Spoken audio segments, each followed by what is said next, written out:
Hello everyone! Some of you guys want to know how to charge your Tesla with an Ecoflow Delta Pro Ultra, so I'm making this video to explain how to do it.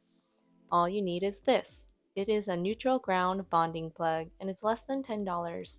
I got an orange one so it's easier to see with all my black wires, but you can find it in other colors. I'll put the Amazon link in the description.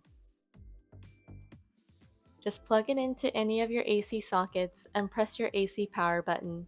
If you are using a 50 amp hub, plug in the Tesla charging cord and press the button on the hub so that the blinking lights turn solid. If you don't feel like pushing the button, you can also use your app. By the way, you do not need two inverters to use the 50 amp hub.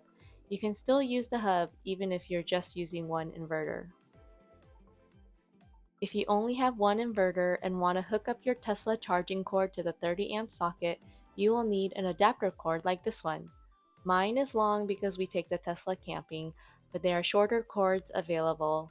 I'll have the link to this also in the description.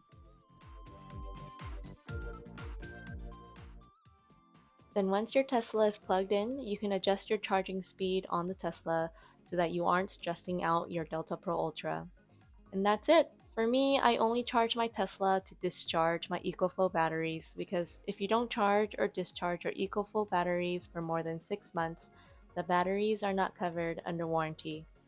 Personally, I wouldn't charge my Tesla if there was a serious power outage because I don't have a lot of solar panels to recharge my batteries quickly.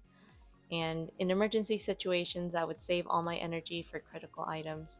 But if you have a lot of solar panels and can refill your batteries quickly, this is a great way to get free energy from the sun to your Tesla. Thanks for watching!